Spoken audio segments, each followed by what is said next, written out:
বাংলাদেশ থেকে কিভাবে দুবাইতে সিকিউরিটি গার্ডে চাকরি নিতে পারবেন। আমি এখন আপনাদের একটা পরামর্শ দিতে পারি আমার দীর্ঘ সিকিউরিটি গার্ডের অভিজ্ঞতার আলোকে দুবাইতে কিভাবে বাংলাদেশ থেকে এসে সিকিউরিটি গার্ডে চাকরি নেবেন। সেটা হচ্ছে আপনি প্রথমে ভিজিট ভিসা আসতে পারেন। এটা কিন্তু রিস্ক আছে, আমি রিস্কটা নিতে পারবো না, আপনাকে শুধু পরামর্শটা দিতে পারি, কিন্তু অনেকটা নিজের চেষ্টা এবং ভাগ্যের উপরও নির্ভর করতে হয়। অনেকে ভিজিট ভিসায় আসে, ভিজিট ভিসা আসার পর নিজে নিজে সিরা করে, ভিজিট ভিসা আসার পর সে কিন্তু সিরা ট্রেনিং করতে পারবে, এখানে সুযোগ আছে। তো ভিজিট ভিসা আসবে, 1 মাসের ভিজিট ভিসা, 2 মাসের ভিজিট ভিসা, 3 মাসের ভিজিট ভিসা নিয়ে আসবে। ভিজিট ভিসা আসার পর তো আপনার যদি কনফিডেন্স থাকে যে আপনার ইংলিশ মোটামুটি আপনি কথা বলতে পারেন, কথা বোঝেন, পরীক্ষা দিলে পাস করতে পারবেন, তাহলে আপনি ভিজিট ভিসা আসতে পারেন। আপনার 99% কনফার্ম আপনি সিরা সার্টিফিকেটটা নিতে পারবেন, পাস করবেন কম্পিউটার এক্সামে। তো ভিজিট ভিসা এসে সিরা সার্টিফিকেটটা নিয়ে আপনি বিভিন্ন কোম্পানিতে সিভি জমা দিবেন, বিভিন্ন কোম্পানিতে অনলাইনে অ্যাপ্লাই করবেন। তো ইন্টারভিউ পাস করলে তাহলে ভিজিট ভিসা এসে অনেকে এখানে সিকিউরিটি জবের চাকরিটা নিজে নিজে নিতে পারে। এটা একটা পদ্ধতি। আর দ্বিতীয় পদ্ধতি হচ্ছে আপনার কোনো এজেন্সির সাথে যোগাযোগ করে, ভালো একটা এজেন্সি, যাতে প্রতারিত না হন। এজেন্সির সাথে বিভিন্ন কোম্পানির কন্ট্যাক্ট থাকে, তারা কন্ট্রাক্ট অনুযায়ী বাংলাদেশ থেকে সিকিউরিটি গার্ড বিভিন্ন পদে ক্লিনার সরবরাহ করে। দেখেন ভালো পরিচিত এজেন্সি কোম্পানি হলে ভালো হয়, কারণ অনেক এজেন্সি অনেক বেশি পরিমাণে টাকা নিয়ে ফেলে। এখানে তো দুবাইতে সিকিউরিটি গার্ডে আমি আসছি, ট্রান্সগার্ড কোম্পানিতে ভিসার 1 টাকাও নেয় না, ভিসা ফ্রি, কিন্তু এজেন্সি আপনার থেকে ভিসার টাকা সবকিছু নিয়ে। আমার মনে হয় বাংলাদেশ থেকে আমার এখানে অনেক সিকিউরিটির সাথে আমি কথা বলছি যারা এজেন্সির মাধ্যমে আসছে এখানে সিকিউরিটি গার্ডে।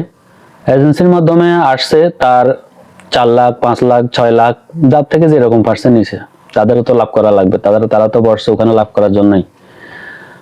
আর আমি তো নিজে নিজে আসছি, নিজে নিজে ইন্টারভিউ দিয়ে নিজে নিজে সিরা করে, সো আমার কোনো এজেন্সির প্রয়োজন হয় নাই। সরাসরি আমি ইন্টারভিউ দিয়ে আসছি, আমার কোনো এজেন্সিকে 1 টাকাও দেওয়া লাগে না, কোনো খরচ হয় নাই, ভিসা ফ্রি, জিরো কস্ট।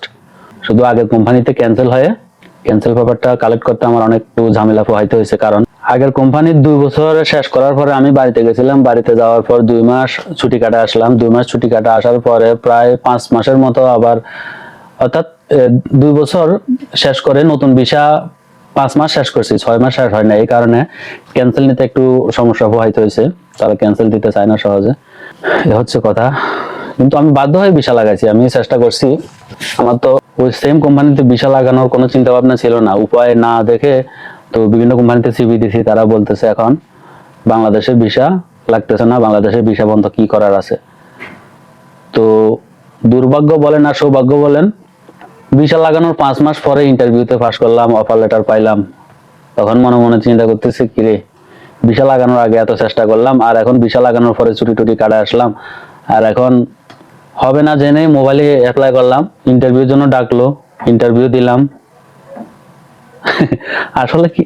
আসলে আপনাদেরকে ইন্টারভিউতে পাস করার একটা টিপস দিই।